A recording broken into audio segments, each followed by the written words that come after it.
Good morning everyone, welcome back to my YouTube channel. I hope आप सब अच्छे होंगे और अपने स्टडी बहुत अच्छे से कर रहे होंगे।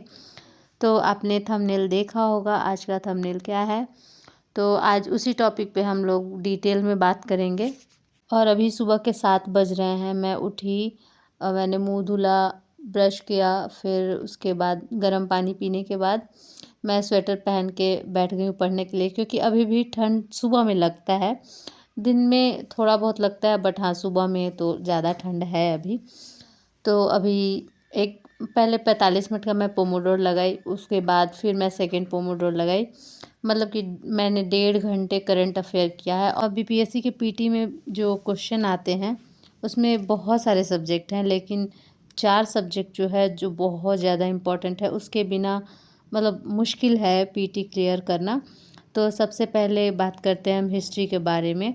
तो इंडियन हिस्ट्री, उसमें हमें वर्ल्ड हिस्ट्री नहीं पढ़ना है, इंडियन हिस्ट्री को बहुत अच्छे तरीके से आपको पढ़ना पड़ेगा। लगभग मान के चल सकते हैं कि 30 क्वेश्चन आते ही हैं, एंशियंट, मेडिवल और मॉडर्न मिला के। फिर उसके बाद आता है साइंस। साइंस से भी लगभग उतना ही क्वेश्चन होता है, कभी 26, 27, 28, 29, मतलब 30 तक मान के चल सकते हैं कि साइंस से भी क्वेश्चन आता है। लेकिन साइंस में भी 3 पार्ट में, फिजिक्स, केमिस्ट्री, बायो है, तो बायो में थोड़ा ज़्यादा क्वेश्चन आता है। फिर उसके बाद आता है current affair. Current affair most important है। तो करंट अफेयर हर बार का अभी ट्रेंड जो देखा जा रहा है, इसमें करंट अफेयर का वेटेज बढ़ता ही जा रहा है। अगर आप सब्जेक्ट को मिला के, लाइक कुछ क्वेश्चन ऐसे होते हैं जो ज्योग्राफी से रिलेट करके आते हैं, कुछ क्वेश्चन पॉलिटी से रिलेट करके आते हैं, कुछ क्वेश्चन इकोनॉमिक्स से रिलेट करके आते हैं, वैसे अगर जोड़ते हैं तो 40 तक तो पहुंच जाता है।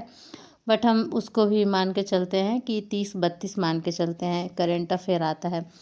तो इससे आपको आइडिया लग गया होगा कि करंट अफेयर कितना ज़्यादा करना ज़रूरी है। इसी वजह से अभी मैं सुबह में उठ के करंट अफेयर कर रही हूँ।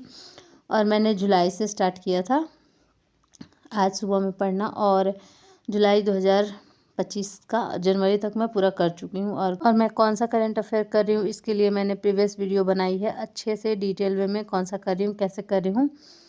तो आप लोग देख सकते हैं जाके। तो कल करेंगे आर्थिक घटनाक्रम। तो अभी बंद करते हैं और फिर हम नहाने चलते हैं, क्योंकि मेरा सुबह में स्नान करना बहुत ज़्यादा ज़रूरी होता है। तो मैं नहा चुकी हूँ, थोड़े से मैंने कपड़े भी धोए हैं। उसके बाद अब जाऊँगी, मैं नाश्ता बनाऊँगी, क्योंकि अभी टाइम हो गया होगा, लगभग 10 बज रहा है और हमने अभी कुछ भी नहीं खाया है। तो अब मैं जाऊँगी, नाश्ता बनाऊँगी, नाश्ता करूँगी, उसके बाद फिर से हम पढ़ाई करेंगे। और फिर मैंने 3 सब्जेक्ट का तो बता दिया, हिस्ट्री, उसके बाद साइंस, फिर मैंने बताया करंट अफेयर। तो हिस्ट्री कभी चेंज नहीं होता है, तो हिस्ट्री फिक्स है आपका। अगर आप अच्छे से कर लेते हैं तो हिस्ट्री में 25 क्वेश्चन तक आप बहुत अच्छे से कर ले जाएंगे। ऐसी कुछ क्वेश्चन होती हैं जो मतलब नहीं बनती हैं, तो ठीक है, आप मान के चल सकते 25 हम कर सकते हैं। फिर करंट अफेयर में भी आप 30 के 30 नहीं कर सकते हैं, कितना भी पढ़ लीजिए। तो उसमें भी है कि 20-22 भी अगर कर लेते हैं तो वो बहुत अच्छा माना जाता है। और साइंस में भी आप मतलब 22-23, अगर 25 आता है तो 22-23 कर सकते हैं, 30 आता है तो 24-25। क्योंकि देखिए हर सब्जेक्ट में कुछ क्वेश्चन ऐसे होते ही हैं कि जो नॉर्मली नहीं बनते हैं। फिर उसके बाद आता है हमारा ज्योग्राफ़ी। ज्योग्राफ़ी में बहुत कम सिलेबस है, आप जल्दी मतलब कंप्लीट कर सकते हैं। और अभी जो पिछला बहुत सारा बीपीएससी एग्ज़ाम लिया है, उसमें ये ट्रेंड देखा जा रहा है कि अभी ज्योग्राफ़ी का क्वेश्चन थोड़ा बढ़ रहा है। जब 71st बीपीएससी हुआ था तो उसमें भी 12 क्वेश्चन शायद आए थे। और अभी डीएसओ का पेपर हुआ है, एएसओ का पेपर हुआ है, तो उसमें भी थोड़ा वेटेज बढ़ा हुआ है ज्योग्राफ़ी का। तो ज्योग्राफ़ी आप अच्छे से कंप्लीट कर सकते हैं, और मतलब ज़्यादा आपको टाइम भी नहीं लगेगा। और अगर ज्योग्राफ़ी के क्वेश्चन आते हैं तो आप 9 क्वेश्चन आराम से, मतलब 12 आते हैं तो 9-10 क्वेश्चन आप आराम से कर ले जाएंगे। और ज्योग्राफ़ी में आपको मेन फोकस करना होता है इंडियन ज्योग्राफ़ी पे। फिर आप वर्ल्ड में कुछ कुछ मैपिंग भी देखना पड़ेगा आपको। और उसके बाद आता है पॉलिटी। तो पॉलिटी भी अगर आप कॉन्सेप्ट समझ जाते हैं तो कॉन्सेप्चुअल क्वेश्चन भी आता है तो आप इजीली कर लेंगे। लेकिन हाँ, थोड़ा कॉन्सेप्ट में होता है, कभी कभी हमें बहुत अच्छे से पता होता है लेकिन हम वहाँ ऑप्शन देखते हैं तो कंफ्यूज हो जाते हैं। तो फिर भी आप अगर अच्छे से करते हैं तो उसमें भी काफ़ी अच्छा वेटेज है और जल्दी गलती नहीं होता है। लेकिन इकोनॉमिक्स सब्जेक्ट है तो उसको आप, अगर आपका ठीक है तो ठीक है, अगर नहीं है तो आप उससे रिलेटेड आप इकोनॉमिक्स सर्वे कर सकते हैं, बिहार बजट और इंडिया बजट, इकोनॉमिक सर्वे और फिर वन रिपोर्ट वगैरह जो आता है वो सब आप करके जा सकते हैं। और उसके बाद मैथ्स आता है, तो जिसका भी मतलब मैथ अच्छा है, किसी और अगर एग्ज़ाम की प्रिपरेशन करते हैं तो उनका होप मैथ तो बहुत अच्छा होगा, मैथ रीजनिंग तो उनका तो 10 नंबर पक्का है। बट जिसका नहीं स्ट्रांग है तो उन्हें और बाकी सब्जेक्ट पे थोड़ा ध्यान देना पड़ेगा। और अब बात करते हैं कि हमें कहाँ से अपना सिलेबस कंप्लीट करना है। तो ये कमेंट ना बहुत ज़्यादा आ रहा था कि मैंने केजीएस का बैच लिया है, क्या उससे हो जाएगा। तो केजीएस का मैं खुद बैच ली हूँ, लेकिन मैं सारा सब्जेक्ट उनसे पढ़ ही नहीं हूँ। मैंने सिर्फ उनसे साइंस का कुछ पार्ट किया है, जैसे फिजिक्स मैं सर से की थी और बायो भी की थी सर से। उसके बाद मैंने बिहार स्पेशल भी सर से किया है और उसके बाद ज्योग्राफ़ी, और उसके बाद और कुछ नहीं की हूँ। अभी मैं मेंस का क्लास कर रही हूँ और मेंस का भी मुझे, जैसे हिस्ट्री वाले सर जो है उनका अच्छा लगता है, लेकिन पॉलिटी में करण सर पढ़ाते हैं तो थोड़ा मुझे, देखिए बहुत लोगों को पसंद आता है, मैं मानती हूँ।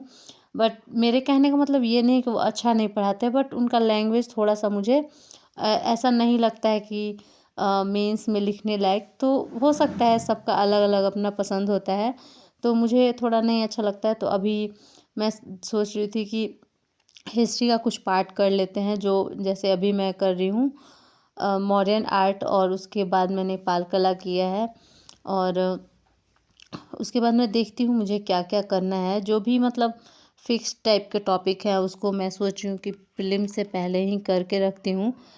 और उसके बाद अभी तो मतलब साथ में मेरा प्रीलिम्स का भी कुछ कुछ चल रहा है, अभी कुछ कुछ मैं पीवाईक्यू वगैरह भी देख रही हूँ। और अभी मेरे मन में कुछ टारगेट्स चल रहे हैं कि मुझे कैसे करना है कवर, क्योंकि मैं डायरेक्ट ऐसा नहीं होता है कि अपना टारगेट लेके बैठ जाऊँ। मुझे कुछ कुछ चीज़ें अच्छा करनी पड़ती है, ऐसे मतलब कि अभी मैं कुछ सोच रही हूँ कि मुझे क्या करना है, कैसे करना है। तो मैं इसी वजह से अभी मेंस का भी क्लास कर रही हूँ, साथ में थोड़ा बहुत पीवाईक्यू वगैरह देख रही हूँ, करंट अफेयर मैं डेली कर ही रही हूँ। तो यही है। तो आप लोग भी बताइएगा कि और मतलब कौन से टीचर हैं जिनका मेंस बहुत अच्छा है। लाइक भूगोल का बताइएगा आप लोग, क्योंकि मैं अभी की नहीं हूँ तो मुझे आइडिया नहीं है सर कैसा पढ़ा रहे हैं। फिर और साइंस टेक स्टैटिक्स वगैरह तो अभी नहीं हो रहा है, बट पिछला बार मैं साइंस टेक करके और उसका नोट्स बना के रखी हूँ, और जो भी अभी करंट में चलेगा उसको मैं ऐड कर दूँगी। तो उसको अभी मैं छोड़ दी हूँ कि अभी पहले हिस्ट्री करते हैं, क्योंकि हिस्ट्री का है कि फिक्स सिलेबस है, उसमें कुछ मुझे बाद में नहीं ऐड करना पड़ेगा। मैं सोच रही थी पॉलिटी करने का भी। पॉलिटी का मैं 3 क्लास की, बट मुझे उतना अच्छा नहीं लगा, तो मुझे लग रहा है कि मैं किसी बुक से ही कवर कर लूँगी, या फिर सोचूँगी, अभी मुझे कुछ समझ में नहीं आ रहा है, या फिर करण सर से ही फिर करूँगी अगर कोई ऑप्शन नहीं मिलता है। हस्बैंड बोल रहे थे कि अगर आपको पता है कि किसी के बैच में या कोई टीचर अच्छा पढ़ाते हैं जिनका आपको अच्छा लगता है, तो आप दूसरा बैच भी खरीद सकते हैं। पर मुझे खुद पता नहीं है कि मतलब अब स्पेशल किसी का बैच लेना पड़ेगा मुझे पॉलिटी पढ़ने के लिए, या फिर और कोई सब्जेक्ट पढ़ने के लिए। तो मैं देखती हूँ क्या करती हूँ, अगर वैसा सिचुएशन आएगा तो फिर दूसरा बैच लेंगे, देखेंगे। तो अभी 2-3 दिन मुझे एडजस्ट करने में लगेगा। ऐसा नहीं है कि अगर एग्ज़ाम का डेट आ जाता है तो तुरंत पैनिक होके मैं स्ट्रेटजी बनाने लगूँ, क्योंकि जब तक दिमाग शांत नहीं रहता है तब तक कोई भी स्ट्रेटजी काम नहीं करेगा। और आपका जो भी नोट्स बना है उसी पे आपको बिलीव करना है। और बुक्स तो मतलब ठीक है, बुक्स पढ़ना है, बट लास्ट टाइम में आप बुक तो नहीं पढ़ सकते हैं। तो ये करना पड़ेगा कि आपको अपना नोट्स बहुत अच्छे तरीके से बनाना होगा। अगर आपका जैसे केजीएस में सर लोग पढ़ाते हैं तो उसमें थोड़ा डिटेल वे में नोट्स रहता है, तो उसको आप अपने शॉर्ट नोट्स में ऐसे 1 पेज नोट में कर सकते हैं, बना सकते हैं। अभी मुझे भी कुछ सब्जेक्ट का नोट्स बनाना है, तो अभी मैं देखती हूँ कैसे बनाऊँगी। धीरे धीरे मतलब एक एक चैप्टर पढ़ते जाऊँगी, उसका नोट्स वगैरह, शॉर्ट नोट्स वगैरह बनाती रहूँगी, क्योंकि मैंने जो शुरू में नोट्स बनाया था तो उतना अच्छा नहीं था, क्योंकि मतलब जब हम स्टार्ट करते हैं ना प्रिपरेशन, तो उतना अच्छे से हमें आइडिया नहीं होता है किसी भी चीज़ का, और धीरे धीरे करते करते वो आइडिया लगने लगता है। तो अभी मैं सोच रही हूँ कि फिर से मुझे नोट्स बनाना पड़ेगा। पिछले वाले नोट्स पे मैं रिलाई नहीं कर सकती हूँ, शॉर्ट नोट्स मैं फिर से बनाऊँगी और बहुत अच्छे तरीके से बनाऊँगी, बट सारे सब्जेक्ट का नहीं, लाइक हिस्ट्री बनाऊँगी। और उसके बाद मुझे ज्योग्राफी का भी नोट्स बनाना पड़ेगा, क्योंकि मेरे पास केजीएस वाला नोट्स है ज्योग्राफी का, और पॉलिटी का कोई मेरे पास नोट्स नहीं है, तो उसका भी मैं देखूँगी, मतलब जैसा टाइम रहता है उसके अनुसार। और अभी यहाँ पे मैं पीवाईक्यू कर रही हूँ, और मैंने भूगोल का भी, बिहार भूगोल का स्टार्ट की हूँ करना। और कोई, मुझे लगा कि कोई गेट नॉक कर रहा है, तो वही मैं देखने चली गई थी। तो पीवाईक्यू करते हैं, थोड़ा पीवाईक्यू करके आइडिया लगा कि मुझे क्या क्या मतलब पहले कवर करना है, क्योंकि कन्फ्यूज़न इतना ज़्यादा रहता है, क्योंकि सिलेबस बड़ा है। तो हर चीज़ का आइडिया होना बहुत ज़रूरी है कि कैसे क्वेश्चन आता है, कहाँ से आता है, कितना डीप में पढ़ना पड़ेगा, ये सब। तो पीवाईक्यू करने में थोड़ा इस बुक से मुझे टाइम लग रहा है, क्योंकि इसमें एक्सप्लेनेशन बहुत अच्छे से दिया हुआ है, और जो चीज़ मतलब मेरे नोट्स में नहीं है वो चीज़ मैं अंडरलाइन कर रही हूँ। और अभी मैं मैप देख रही थी, मुझे थोड़ा कन्फ्यूजन हुआ तो मैप मैं देखने लगी थी। और फिर से मेरे हस्बैंड आ गए थे, वो मार्केट गए थे, तो वही मैं देखने गई कि शायद लगा गेट खुला। साइंस का मैं सोच रही थी कि मैं नोट्स नहीं बनाऊंगी, बस 9 क्लास और 10 क्लास का जो है बुक, उसमें अंडरलाइन वगैरह करके, कुछ लिख वगैरह करके और मैं छोड़ दूंगी। तो आज यही सब मेरा पढ़ाई हुआ है, मतलब मुझे 90 क्वेश्चन करने में लगभग 2.5 घंटे लग गए हैं, 2-2.5 घंटे, क्योंकि मैं एक्सप्लेनेशन पढ़ने लगी थी और इसमें काफ़ी चीज़ें मुझे अच्छा मिल रहा था, तो मैं सोच के अच्छे से पढ़ ही लेते हैं जब पढ़ रहे हैं तो। और यहाँ पे आप लोग देख सकते हैं पेज नंबर 33। और मेरा जो बिहार का भूगोल था, जितना भी प्रीवियस ईयर क्वेश्चन था वो ख़त्म हो गया। तो आज के लिए बस इतना ही, बाय।